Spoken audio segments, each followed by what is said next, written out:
कभी सोचा है कि एक फोन किसी के चेहरे को कैसे पहचानता है, या फिर एक सेल्फ ड्राइविंग कार कैसे समझ पाती है कि सामने कोई इंसान है या कोई खंबा? इन सब का राज छिपा है कन्वोल्यूशनल न्यूरल नेटवर्क्स यानी सीएनएन्स में।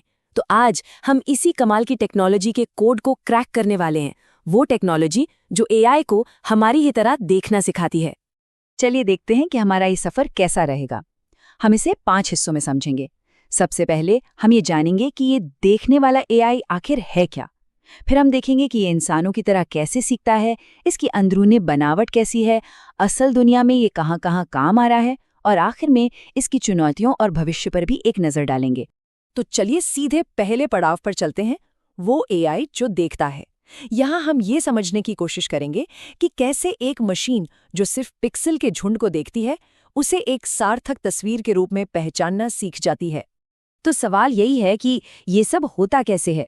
मतलब एक सेल्फ ड्राइविंग कार को कैसे पता चलता है कि ट्रैफिक में कौन सी साइकिल है और कौन सा साइन बोर्ड, या फिर सोशल मीडिया पर हमारे दोस्तों की तस्वीरों में उन्हें अपने आप कैसे टैग कर दिया जाता है। इसका जवाब है एक ऐसा एआई जिसे खास तौर पर देखना सिखाया गया है। ये भी हमारी और आपकी तरह ही तस्वीरों को समझता है। फर्क सिर्फ इतना है कि इसकी भाषा पिक्सल और कोड की है। और इसी टेक्नोलॉजी का नाम है कन्वोल्यूशनल न्यूरल नेटवर्क, या शॉर्ट में कहें तो सीएनएन। इसे एक डिजिटल दिमाग की तरह सोचिए, जिसे सिर्फ और सिर्फ एक ही काम के लिए बनाया गया है, तस्वीरों को प्रोसेस करना। ये पिक्सल को देखता है, उनमें छिपे हुए पैटर्न को पहचानता है, और फिर ये बता सकता है कि तस्वीर में एक बिल्ली है या एक कुत्ता। तो एक सीएनएन असल में सीखता कैसे है, ये जानकर हैरानी होगी कि इसका तरीका इंसानी नज़र से काफ़ी मिलता जुलता है। चलिए देखते हैं कैसे। ये कोई इत्तेफाक नहीं है कि सीएनएन का सीखने का तरीका इंसानी नज़र जैसा है। असल में इसकी डिज़ाइन की प्रेरणा इंसान के दिमाग के विजुअल कॉर्टेक्स से ही ली गई है।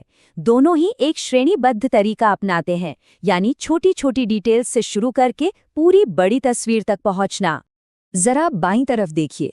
हमारा दिमाग पहले रेखाओं और कोनों को पहचानता है, फिर उन्हें पहियों और खिड़कियों जैसे आकार में जोड़ता है, और आखिरकार पूरी कार को पहचान लेता है। अब दाईं तरफ देखिए, एक सीएनएन भी ठीक यही करता है। ये पिक्सल से छोटी छोटी चीजें जैसे किनारे और टेक्सचर निकालता है, उन्हें पैटर्न में जोड़ता है, और अंत में वस्तु को पहचान लेता है। ये बिल्कुल एक पहेली के टुकड़ों को जोड़कर उसे सुलझाने जैसा है। तो चलिए अब इस एआई के हुड के नीचे झांकते हैं। एक सीएनएन की जो बनावट है वो एक डिजिटल असेंबली लाइन जैसी है, जिसे खास तौर पर तस्वीरों को समझने के लिए ही तैयार किया गया है। हर स्टेशन पर तस्वीर का थोड़ा और विश्लेषण होता है, जब तक कि आखिरी प्रोडक्ट यानी एक सटीक पहचान तैयार न हो जाए।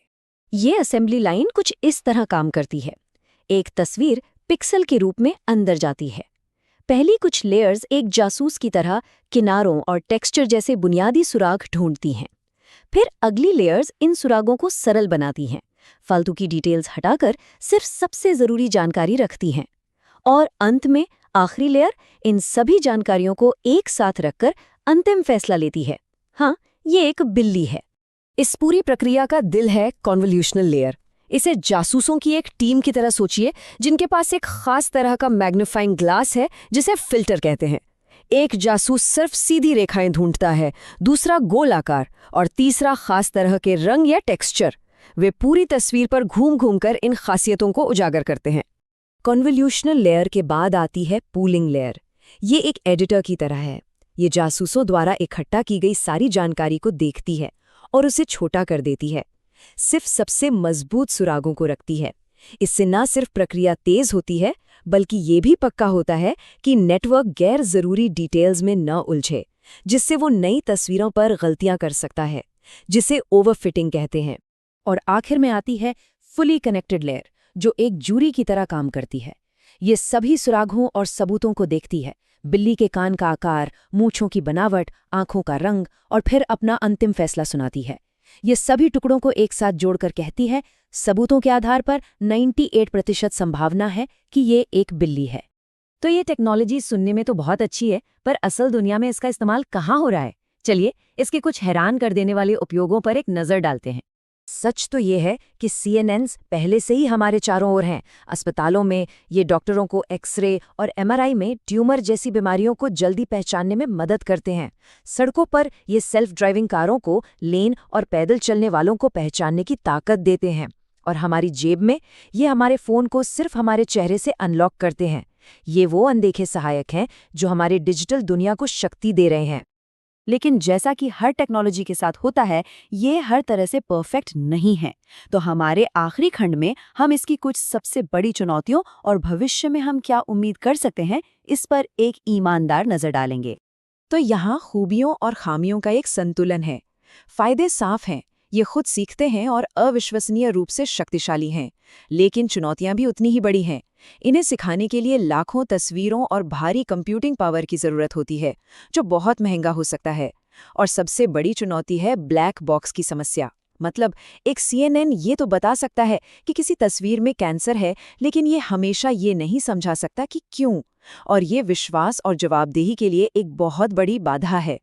तो इसमें कोई शक नहीं है कि CNNs ने मशीनों को देखने की एक अलौकिक शक्ति दी है, जिससे हर क्षेत्र में क्रांति आ रही है। लेकिन ये सफ़र अभी शुरू हुआ है। डेटा की ज़रूरत, लागत और ब्लैक बॉक्स जैसी बाधाओं को दूर करना अभी बाकी है।